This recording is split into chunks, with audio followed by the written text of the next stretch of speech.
IT에 관한 이야기를 가장 쉽게 전달해드리는 이인복의 IT 트렌드를 읽답니다. 안녕하세요. 이인복의 IT 트렌드를 읽다. 일상 속 IT 이야기 드리는 시간입니다. 계속해서 가을비가 추적추적 내리는 날이었었죠. 오늘은 좀 괜찮아질 것 같긴 합니다만 오늘도 여전히 우산 하나 정도는 센스 있게 가방 속에 가지고 다니셔야 될 것 같아요. 자, 바로 이야기 시작하도록 하죠. 오늘 첫 번째 이야기는 신한은행 이야기를 좀 준비를 했습니다. 신한은행이 혁신을 참 많이 했었었죠. 얼마 전에는 메타버스에서 교육을 진행을 하기도 했었고요. 근데 이번엔 신한은행하고 네이버 얘기예요.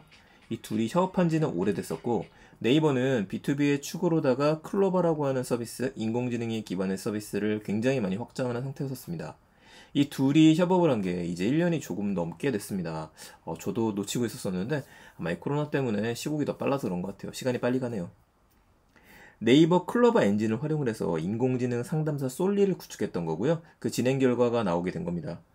그동안에 이제 콜센터를 진행을 하다 보면은 시나리오가 많이 있지 않습니까? 이럴 땐 이런 상황에 대여를 해야 되고, 이럴 땐 이런 식으로 해야 되고, 그 데이터 자체가 352개 정도 이 시나리오를 만들어서 적용을 했다라고 해요.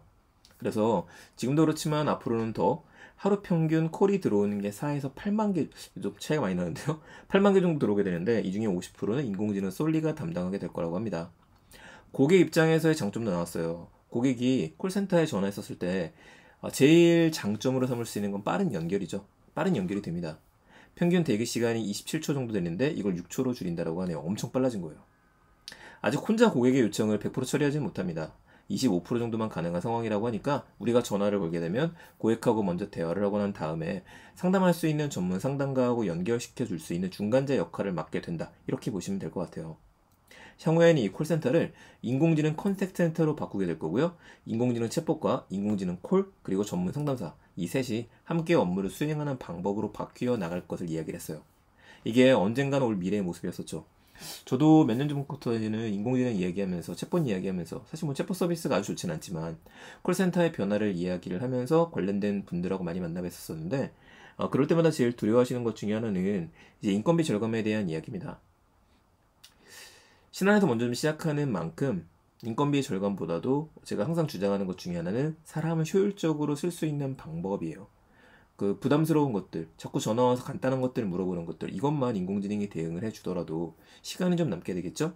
이 남아있는 시간을 좀 더 여유 있게 정말로 고객과의 접점, 고객과의 컨택, 고객의 문제를 해결해 주는데 쓸 수 있는 시간을 많이 확보했으면 좋겠다라는 생각 한번 해보게 됩니다. 신한은행이 굉장히 중요한 이유가 제일 많이 치고 나가고 있기 때문에 이게 어떻게 되느냐에 따라서 다른 기업들이 많이 따라갈 거라는 생각이 드네요. 좋은 모델이 되었으면 좋겠습니다. 자, 두 번째 기입니다. 제가 서울 IT 트립이라는 걸 진행을 했었죠. 방송 보고 계시는 분들 중에서도 서울 IT 트립 저하고 함께 가셨던 분들도 있으신데요. 서울에 있는 멋진 IT 장소. 사실 지난 1년 동안에 굉장히 많은 곳들을 또 발굴했었습니다. 근데 하나가 늘었어요. 바로 코엑스입니다. 코엑스 스타필드에 이마트의 완전 스마트 매장 무인 매장이 오픈된다라고 합니다. 이 이마트 스마트 매장은 아마존 고 기억하시죠? QR 찍고 들어가서 물건을 집어서 그냥 나가면 마법처럼 바로 결제가 되는 시스템. 자, 이게 된다라고 해요. 출입을 위해서는 신용카드를 인증을 하고요. QR코드 인증을 받아야 됩니다. QR코드를 찍고 들어가는 거예요. 이거 이름을 저스트 체크아웃으로 옛날에 아마존이 기억이 안 나요. 저기 잊어버렸어요. 네, 바로 들고 나가세요라고 하는 비슷한 이름이었어요. 저스트 워크아웃이었던 저스트 워크아웃 테크놀로지 그거 썼는데 여기는 저스트 피킹고라고 이야기를 하는군요. 이마트 앱을 갖고 있으셔야 되고요. 이마트 24가 있으셔야 되고 어플은 SSG 페이도 설치를 하셔야 돼요. 이게 신세계 INC의 기술입니다. 과기정동부 보안 실증이라고 했었죠. 사용되는 기술은 이제 아마존과는 비슷한 걸 썼어요. 그러니까 스마트한 선반이 있기 때문에 여기서 물건을 집으면 즉시 장바구니에 담긴 걸로 가정을 해주게 되는 거죠. 물건이 사라졌으니까요. 그리고 주머니에 넣고 나가더라도 이제 결제가 되는 겁니다. 이 사람이 가져고 나간 게 확실하니까 계속해서 동작을 인식하는 시스템이 들어가 있는 거예요. 그런데 초반에는 완전 무인으로 진행하지는 않고 이제 주류 제품이나 담배 같은 것들은 성인 인증이 필요하죠. 이런 상품의 구매를 돕는 직원이 오후 2시부터 10시까지 상주한다라고 합니다. 아이들은 카드가 없을 텐데요. 체크카드 인증도 되기 때문에 그래요. 청소년 구매를 막을 필요가 있겠죠. 이 시스템이 새로 있는 건 아닙니다. 예전에 김포시 장기동에 있었어요. 그 이마트 24 셀프 매장이 있었는데 이거를 더 고도화시킨 결과라고 보셔야겠습니다. 제가 김포 쪽은 멀어서 못 가봤었는데 코엑스는 빠른 시간 내에 가보고 난 다음에 탐방해서 느낌 전해드릴 수 있도록 할게요. 국내에서는 NH에서도 홍대 쪽에 하나 만들었었죠. 그것도 갔다 와서 경험을 전해드렸었는데 그렇다고 또 현대에서 만든 그 더 현대 서울 여기도 무인 매장이 있습니다. 근데 다 이제 완전 무인은 아니에요. 이 세 개를 비교해서 한번 제가 영상으로 한번 전해드려야겠네요. 정리해 볼 수 있도록 하겠습니다. 자, 세 번째 기입니다. 중국의 2위 전자상거래 회사가 있죠. 1위는 알리바바고요. 징둥닷컴의 창업자 류창둥 회장이 일선에서 물러나게 됩니다. 류창둥 회장은 국내에서 그렇게 유명하진 않습니다. 그런데 이제 이쪽을 아시는 분들한테는 정말 대단한 사람이라고 알고 있죠. 일단 결혼도 잘했고요. 밀크티녀로 알려진 분하고. 자, 이 징둥닷컴이 우리나라 용산 전자상가라고 할 수 있는 중관총의 작은 매장에서 시작했던 회사예요. 그래서 제가 베이징 트립을 갔었을 때 이곳을 방문을 해봤었습니다. 정말 재밌었거든요. 이 전자상가, 야, 이런 곳에 이런 혁신이 일어나다니. 물론 지금 국내 전자상가 제가 못 가본 지 오래됐었는데 약간 황폐해지긴 했어요. 이 회사는 다른 회사들하고 다르게 초반에 정직한 경영, 영수증 발행으로 유명했었습니다.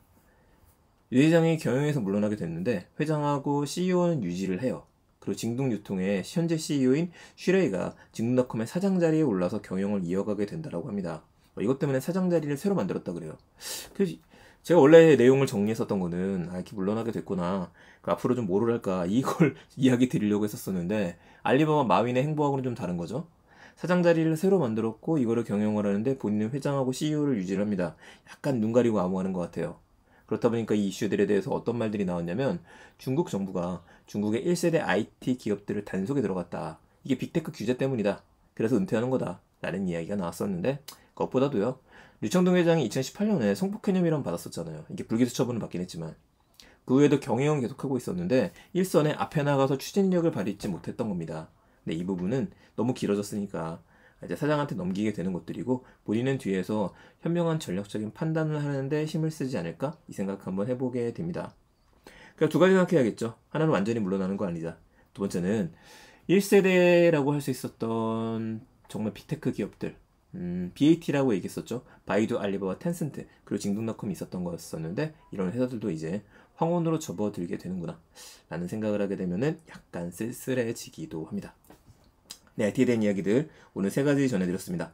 징둥닷컴 창업자 물러났다는 이야기하고요. 사실 여기도 매력적이었었죠. 이마트 코엑스 무인점포 오픈했다라는 거, 인공지능 상담원 네이버 클로바 구축한 결과가 나왔다는 거.